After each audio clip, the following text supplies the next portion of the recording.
Good morning and welcome to SuccessCafe.tv. My name is Paul Bursey and I'm speaking from Whittam in east of London in the UK. I have to think about that for a minute. Yeah, you have to think about it.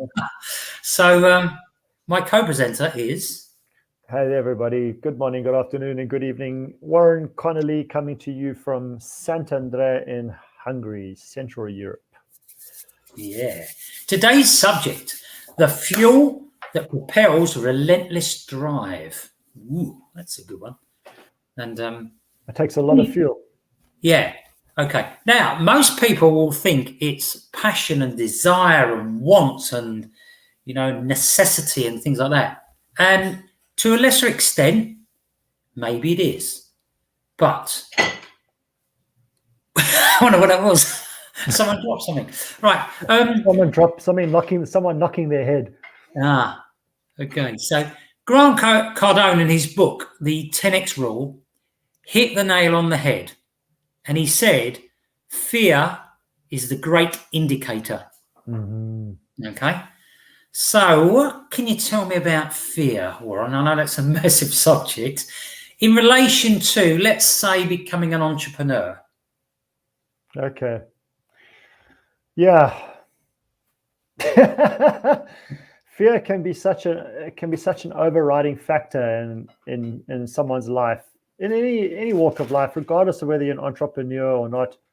But the fact, one thing I've learned about fear is that if you are feeling fearful about something, step away from it until you've kind of you've regathered your energy and you've cleaned your energy, so to speak, or you've kind of changed your energy and then move back in. Because otherwise, because fear is it's the antithesis of love, really. If you face something, if you go into something with at ease and feeling peaceful and feeling calm and no anxiety and no pressure, no stress and no fear, you're more likely to be successful in whatever you're doing. But if you're going to go in with fear, make sure that you're willing to make a mistake, because it's not going to be detrimental to your outcome of whatever it is that you're doing as an entrepreneur. If you're going in with fear, make sure you practice first and then take steps forward. Yeah. When you do something different, something brand new, sometimes you have a bit of fear, a bit of trepidation about taking some new actions, because you've got higher expectations and it's very easy being knocked off your pedestal, as it were. You will experience some kind of fear, but the idea is to switch it around and make the fear your fuel. Okay, you make it your friend. Because if you aren't fearful, then maybe you're not paying attention. And it just means that if you're probably not doing enough of the right things. So, that's you say not enough of the right things. I mean, what are the right things? The right things could be what gets you out of your comfort zone, what causes you to be stirred up, with trepidation, with discomfort, with passion, whatever. This is where you can overcome that fear. Is when you absolutely. Yeah. So we all know fear is interesting at the very least. Mm-hmm. I as I say, I found. Let me. Nope. Got to move something to get to it. Right. So let's just talk about fear for a minute. I don't want to go into it too much because But as I said, you can make fear your friend. Now, what do you think the top fear is?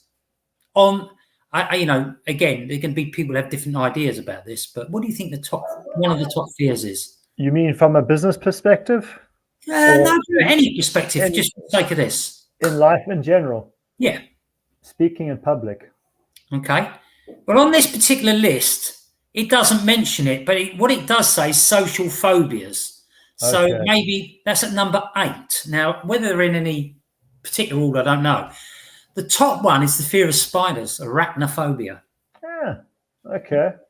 The second one is ophidiophobia. I have no idea what that is. No, neither did I. I never heard of it in my life. Fear of snakes. Oh, okay. Well, that's understandable too. Acrophobia is number 3, which is the fear of heights. Agoraphobia is the social situations where people panic and want to get home. Cynophobia is the fear of dogs. I thought it was quite good. You've got thunder and lightning in there, injections. Don't trust somebody that doesn't like dogs. I mean, number 7, trypanophobia, which is the fear of injections. That's an interesting one at the moment. Then you've got mysophobia. I think I've said that right. Mysophobia is the fear of germs and dirt. So that's another interesting one at the current moment. But the social phobias. Now, this is the one that probably we're referring to, and that's the fear of social situations. You know, talking to people, maybe public speaking. You know, and things like that, and maybe interviews that may all come under that. I don't know. I think it would, yeah. But when you're young, and we've mentioned this before, you are fearless. What that means is it's not so much courage, it's a matter that I don't care, I'm just going to do it anyway. All right? People when you're young, you think you're indestructible, you know, nothing can harm me, nothing can touch me, I can do anything I want, I can fly like Superman or whatever it is, you know. Now, is that true or false? Well, it depends. It depends. Now, of course, it's probably false, but you know, when you're young, I think it depends on how much alcohol you have in your system when you're young. Okay, I wasn't going to bring that up, but yeah, you're absolutely spot on. But it works, and as we get older, as we move through the work situation and get families and all that, we lose our courage and everything else. All right, so we then, as an entrepreneur, we're then given this new opportunity of something. Okay. And it's exciting when you first see it, and it's all you rub your hands together and say, "Oh, I'm going to be rich," or whatever it may be you want to say. Maybe I can double my income, and that's fine. Now the problem is you've got to get going at some stage, all right? And your passion and your desire will only take you so far. Then the fear starts to come in. The fear of being successful, which is a big fear. The fear of being rejected, failing, you know, they're huge ones as well. I mean, we see it. How often do we see it in our business where somebody gets involved because of the nature of our business, where, you know, it's an opportunity for individuals to create an entrepreneurial business for themselves with very little to no risk involved. Yeah, okay? Absolutely. Yeah. And, you know, and then people get all excited, and then the moment they have to engage with other people in order to, you know, that's part and parcel of what we do, right? So in the moment they need to do that, then all of a sudden that passion, that zest, that desire that they had in the beginning, it's, you know, it's like when you see people that blow hot and cold. You see it often. People, they blow hot one moment, the next day they're cold. And this is what happens with people. You know, they have that passion, they have that drive, that zest, that vision of grandeur, and I'm going to be rich, and I'm going to make $1 million, and all this kind of stuff. And then the moment they have to pick up the phone call, fear starts setting in, and the sweat beads start dripping from the forehead, and all that kind of stuff. And it's because it's only because it's the unknown. People have never had to do it in a conscious way before. You know, we often do it, but we don't do it consciously. What you should do, I know that sounds a little bit strange, but I think you should let fear become your friend and actually allow it to protect you. You can use it to your advantage in other ways. See, unfortunately, what happens is we get to that stage where we've got to make that phone call to a prospective partner or customer, and, you know, the old block comes down. Yeah. You know, you're at Bannockburn with what's his name, Robert the Bruce and William Wallace. You know, you've got all those shields in front of you where we're not letting you in, and that's what happens. you say, well, I want to make the phone calls, but I don't know what to say. What happens if they have a go at me? What happens if they reject me? And I remember this when I started for the first time speaking to people on the phone. Not cold prospects, but I would say warmish, as in they'd put their name and email address into something, and I was phoning them back. Mm-hmm. So that alone was good enough to say, well, at least they want to talk to me, or so I thought, right? And I say, you've heard me talk about it before, when you make that first phone call and it happens to be someone on the bayou. On the bayou. No, it's just like, yeah, called Wilbur. Yeah, but he's, as I say, it was, and you're sitting, you're anticipating, you're a little bit anxious about, who am I going to be talking to? It's in the USA and all this type of thing. Actually, best thing I ever did. It took a bit of time. It did take a few hundred phone calls, but I got used to it, And all of a sudden, I'm turning this fear now into my buddy, right? The fear is starting to go. Yeah. You actually start to become good at something for the first time in your life, maybe. I don't know. And you start building it as a skill. Mm-hmm. But the only way you do that, and that's how I learned to play football, by doing it over and over and over again. Knowing how to catch the ball on your knee, on your foot, on the back of your neck, on your head, and all these little tricks. It takes repetition. It confidence. It's to dispel fear. Now, when you're on your own in the dark, it's pretty easy because nobody's watching, And that's where practice comes in. We mentioned that before.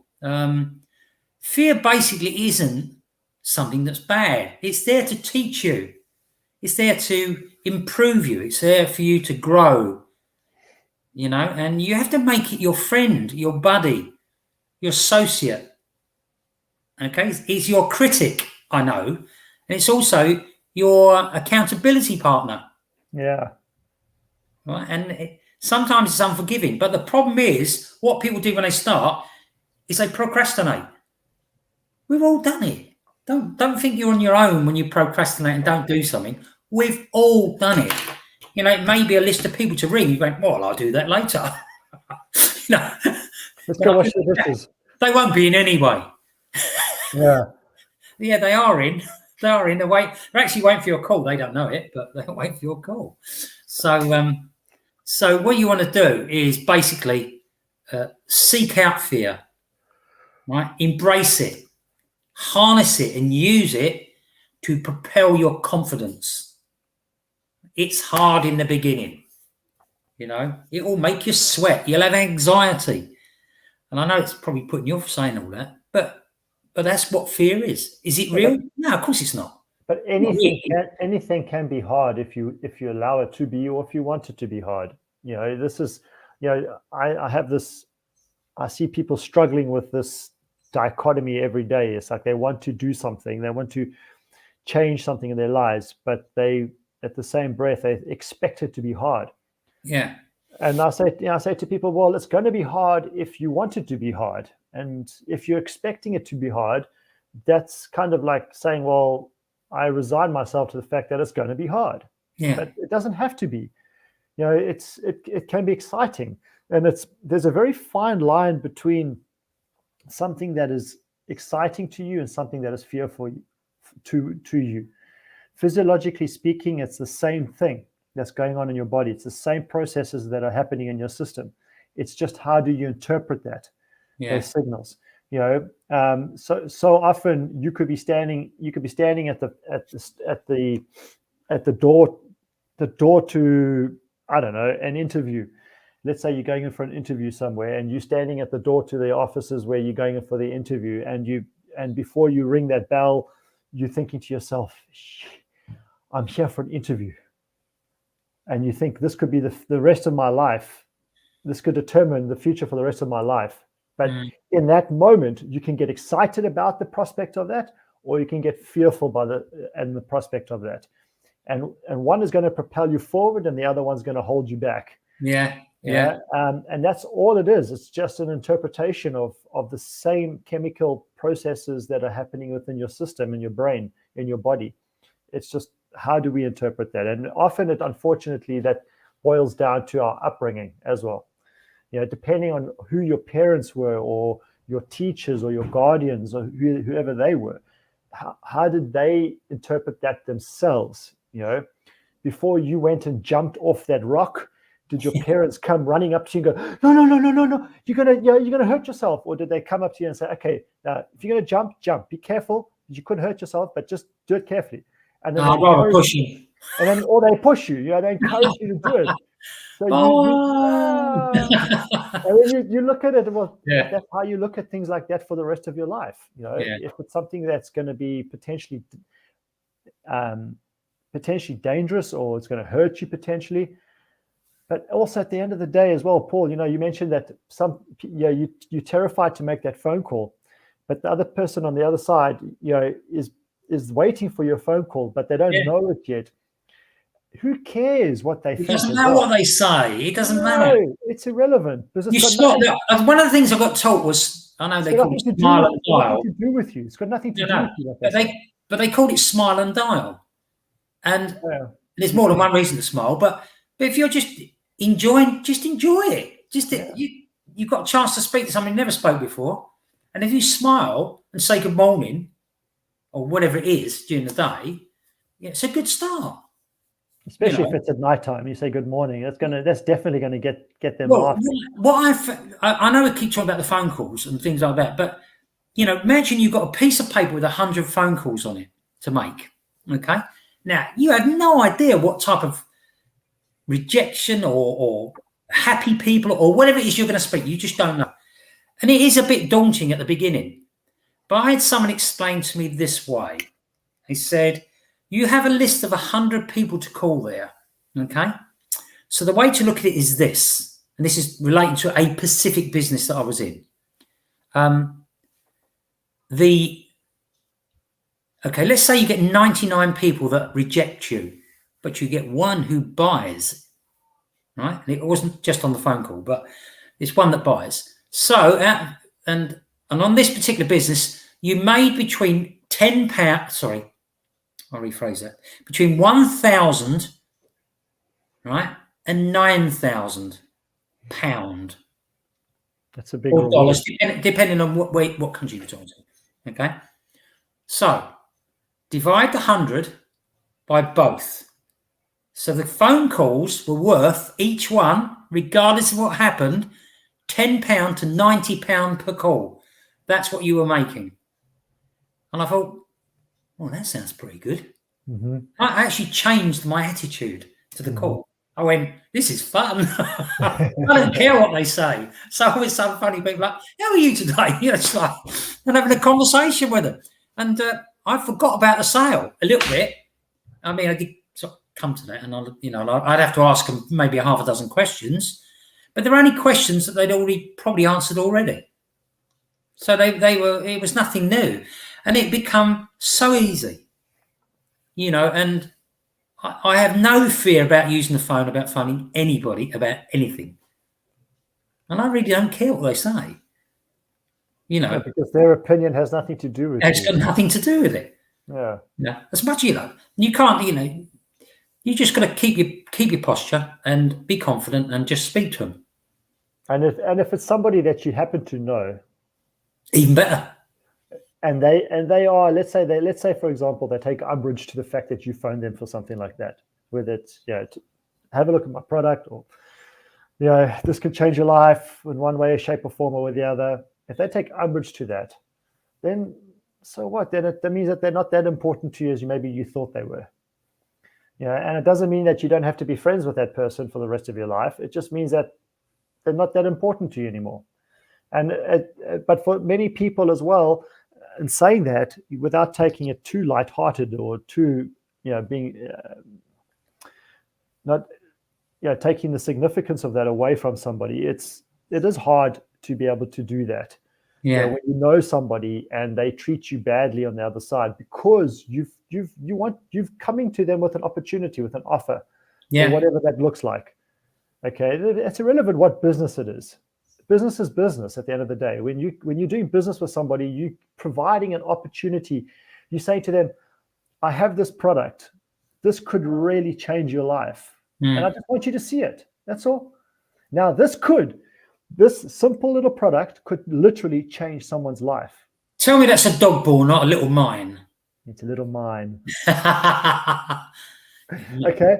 And if you show somebody how to use this properly, this could change someone's life depending on their physical conditioning. All right. Let's say somebody like me has scoliosis and they learn how to use this properly. This could change their life. All right. Yeah. But because of the nature of the business that we do, and because of marketing and advertising, all these kind of things, people kind of put a stigma to that. They think that it's something bad to advertise or to market your product to them or your business to them. But we do it all the time, okay? And we've heard this countless times. We do this all the time, and we do. But for some reason, people don't like to be told no by people that they know. All right? Yet, you grow up in your life from a little boy or a little girl, how many times did your parents say no to you as opposed to yes? Because it's so easy just to say no as opposed to yes all the time. Yeah. All right. So we grow up with that mentality, and then when somebody says no to us, they're not even thinking of it consciously. They're just subconsciously saying no. And then we take it personally. We're like, yeah, we do. You're right. We do take it personally. Yeah.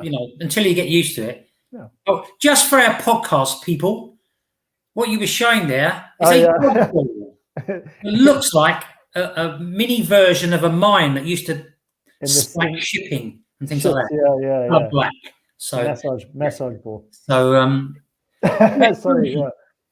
So going back to fear, all right. Now, fear. If you're presented with fear, it actually probably means you're moving in the right direction. True. Now, comfortable is easy. You mentioned the comfort zone earlier, and absolutely spot on there. Uncomfortable can be really scary. Mm-hmm. All right. And it's scary that you need to overcome. Now, it's going to be different for everyone. Right. Now, it doesn't have to be sales calls. It can be anything. We sometimes we don't want to phone the electric company because they've charged us too much and things like that, because we don't want any confrontation. Yeah. Exactly the same principle. Get on there. Doesn't have to be confrontational. Be polite. Yes. Because if you start get stroppy, they just pull the plug out, don't they? Things like that. Yes. So you don't get stroppy. You don't have to look, I've got a bit of a disagreement about the price you charged me. Can you help me? Because if you say to people, "Can you help me?" the natural thing is for people to want to help you. They will want to help. Yeah. Yeah. Doesn't matter how bitter or twisted they are. They're going to want to help you. If you ask them, "Can you help me?" So with that phone call to the electric company, what you need is to experience it again and again and again, so that in the end there is no phone call to anybody that's ever going to phase you ever again. Sorry, you were going to say something, Ryan. No. I was going to just use an example of watching the Paralympic Games, watching highlights of the Paralympic Games. Unfortunately, I can't find anywhere to watch it actually live. And you look at the Olympics in general, Paralympics, the able-bodied games. You look at some of those athletes that make it to a final of an event. They one of perhaps around, let's say, anywhere from 9 to 12, 15 individuals that have made it to the final of an event, depending on the event. They are maximum, say, 15 people out of everybody around the world that have made it to that point. Okay. They are an elite company, period. How many people are pushed through fear in that moment to succeed, and they perform at their best that they've ever performed, regardless of whether they win the race or not? You look at people that make it to the finals of events and big championship events like in Olympics. They run or they perform, they do their personal bests. They don't necessarily win, but they do their personal best. And if you're an athlete, let's say you're a runner from Antigua, and they don't have a rich history in athletics, but you're a runner from Antigua, you make it to the final of an event. and you run your personal best, you know in your heart of hearts you're not going to win that race. But that fear propels you to do the best that you've ever done personally for yourself. And I look at that as a classic example of us as a society. You know, we look at those individuals and we put them up on a pedestal, and they're the modern day gladiators and all this kind of stuff. But what's to say we can't do that in our life, in our world? Why not? Why can't we perform at the best of our abilities when we're confronted with fear? It's simple, yet it's probably one of the hardest things to do. I talk about Olympics. I was going to. I'm seriously considering going after some running records. You know, as when I get older. Yeah, there's the veterans and masters. I'm seriously considering it. So I've thought about that myself for swimming. Go do that for swimming. For veterans and masters and stuff, and start competing in events if that wherever they are available. So yeah. I am going on to. I was reading Grant Cardone's book, and I'm going to quote him here because I've written it down. He said, "In fact, the only thing that scares me is a complete lack of fear." Okay. Mm-hmm. So I don't know about now. He doesn't seem to have much fear in him when it comes to doing anything, but I can see where he's coming from. You know, the fact about fear, you can, as I say, you adapt to the fear. You use it to your advantage. Mold it. You should be doing. Yeah. I mean, look, if you start anything new, you're probably going to have some fears, right? And they are anxiety. Mm-hmm. You're anxious about what's going to happen. You know, it's not, look, we all need to conquer fear. And as I say, fear is evidence appearing real. Okay. But for you at that particular point, and same for me and Warren at different times, it's so real. Mm-hmm. You know, it's so real you could actually choke on it sometimes. But, you can overcome it. You know, it's a love-hate relationship, fear. Most people end up, or they never get past the hate part of it, but you've got to turn it into love. So you love doing what you're doing, right? And it takes time. Some people get scared watching horror movies. Yeah, I laugh at horror movies. I've never seen anything that scares me in the horror movies. But other people, they're petrified. I had one movie made me jump, one, and it was Carrie. Oh. Right at the end, when the hand comes up, it's all quiet and peaceful and lovely and, whatever. But then the hand comes up. I'm like, well, that's the only time I've ever jumped at a movie. But I laugh at horror movies. I think they're funny. No, the original It and the original Thing, the movie Thing, the Thing and the original It, those movies really terrified me. But I was quite young when I watched those as well. Yeah. But we always come back for more. Yes, we do. So why not use some of that fear that you get on the movies? Why not attack some of that fear in other things? Because as I said, it's exactly the same chemical reaction going on in your body.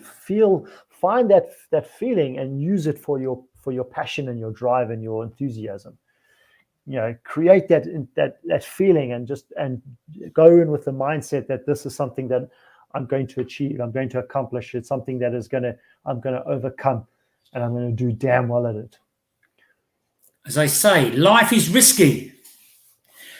You think about some of the things you're fearful about, and think about this: when you're driving on a road, not so much in the US because it's a little bit different because they're much bigger, but with the smaller roads in the UK, let's say, and you're going at 60 mile an hour because it's on one lane coming towards the other. You can only go up to 60 mile an hour on those type of roads. But if you were to hit someone, that's 120 mile an hour impact. Mm-hmm. Right? So we don't give it a second thought. Go and drive down the supermarket, do this, do that. Why is that? How many times have we done it? Yeah, why? Why is that? Habit.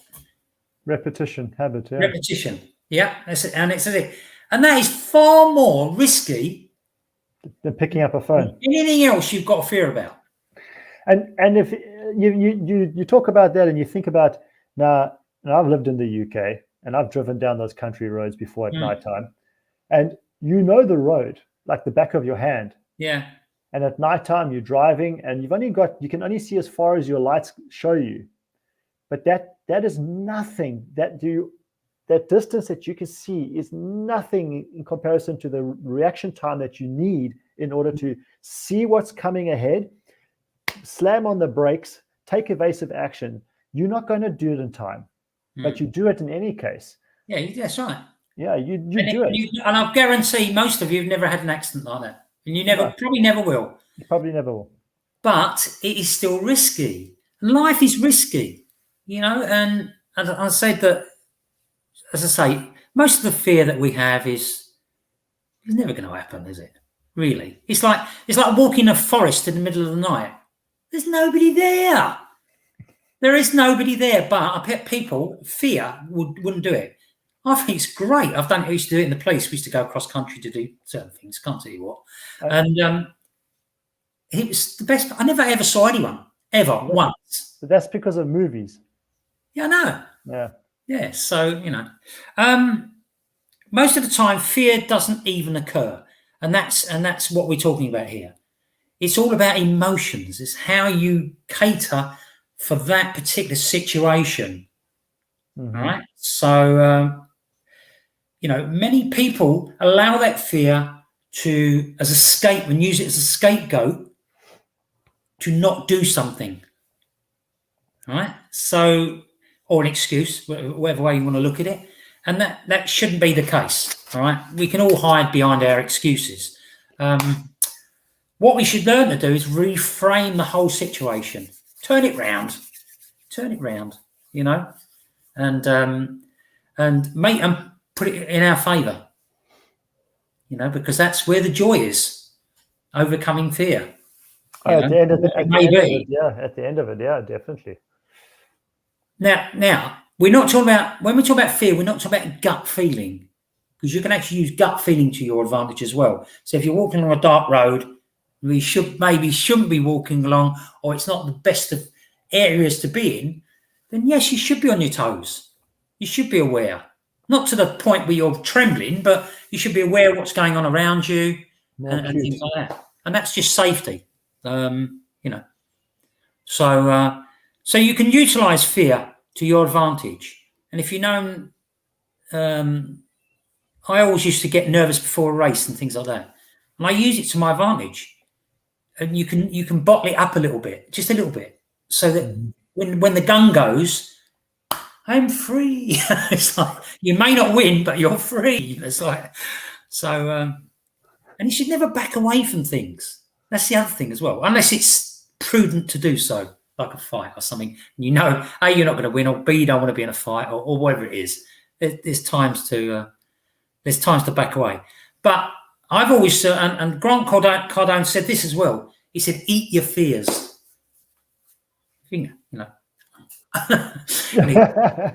Swallow them up. Deal with it. It's what we don't want is there is time between making a decision and feeling scared about it and fearing some of the outcomes to when you actually get into motion and drive and momentum. You need to starve the time between. Mm-hmm. Yeah, and the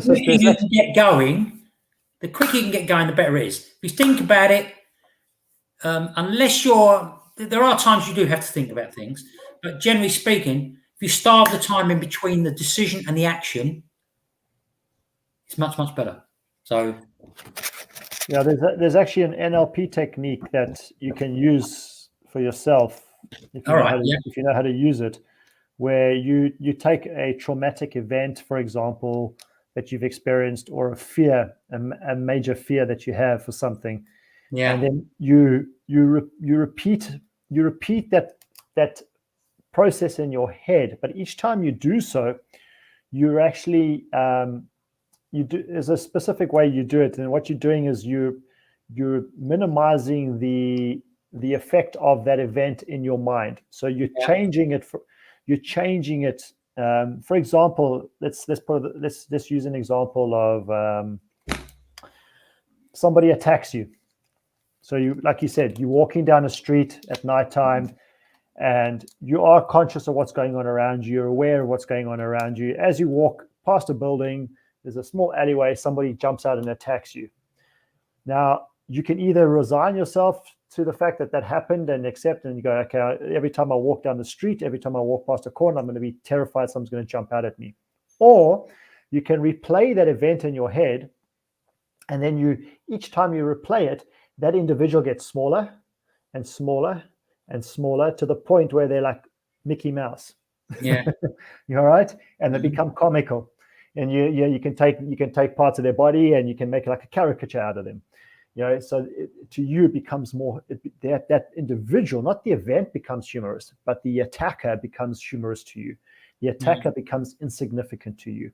So now you're not connecting one event to the rest of your life, and you're not taking that one event and you're not making it control you and who you are for the rest of your life.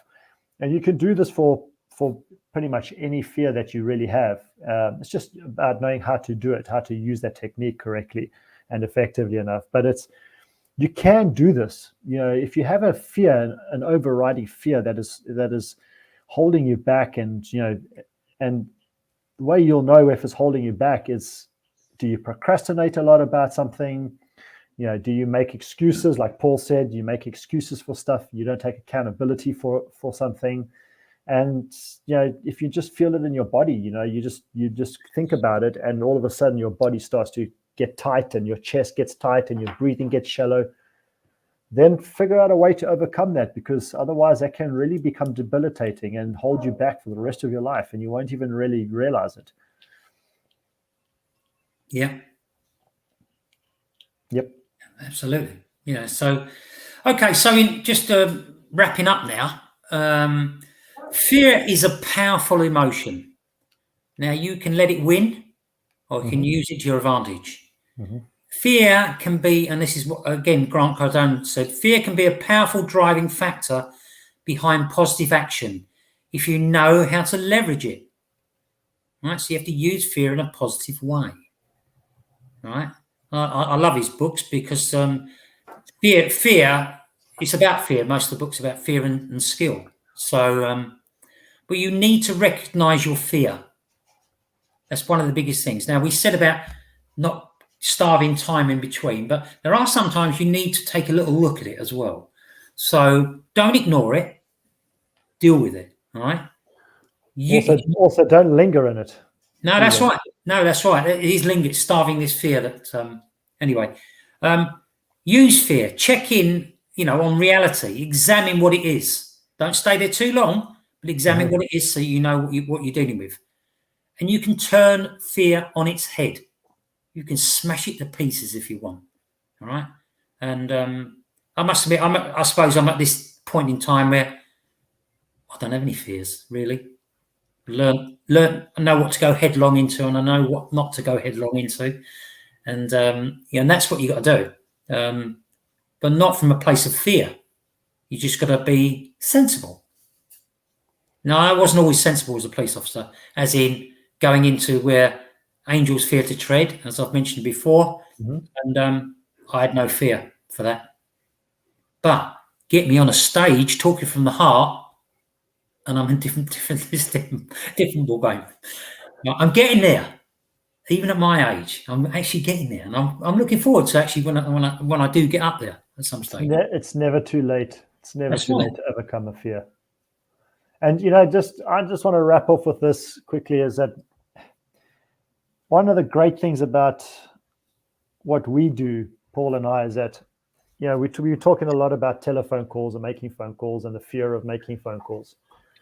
But one of the great things that Paul and I do is that whenever we're working with anybody, and it's not just us, but this is something that is it's very much part of our team, as a whole. And that when somebody comes on board with us, partners up with us, and they decide to take that courage and do it, all right, we hold hands with you, if you will. We hold hands with you in the beginning, and we don't allow you to do this on your own, unless of course you want to. But if there's something that is a fear for you, then we actually will sit there with you in person or via Zoom or WhatsApp or whatever, and we will do that with you so that you understand what it is in the beginning and you become comfortable with that. You start to recognize that, hey, this is not so hard. This is not as bad as I thought it was going to be. But at the end of the day, you've got to make the decision, and no matter what that fear is in your life, doesn't matter what it is, you got to make the decision to confront it. It's inevitably you have to make that decision. Otherwise, you will just be stifling yourself and your potential, because it will mushroom into something else. It won't just stay as one thing, one factor, one aspect. It will just mushroom and it will grow, and soon enough you'll have fears in all areas of your life. Everyone has fears. Well, you just said you don't have fears, and then you said that. No. I've had fears. Sorry, I've had fears. What I'm saying is there's scary situations, things that happen that scare everyone, and what you got to do is work at it, and overcome them, and then they become fun, and then nothing phases you anymore. So that's all I'm going to say. We're done. Unless you got anything else you want to say, Warren? No, that was it. Thank you. Right. So go and conquer. If you need help, give us a shout. Right. So with that, we're going to say goodbye, and we'll see you on Wednesday at healthierlife.tv. I have no idea what we're going to talk about at this stage, but I'm sure I'll work something out, or Warren will suggest something, and we'll go from there. We'll surprise you. All right. Let's speak again soon. Have a great day, rest of the week, and enjoy. See you later. Have fun.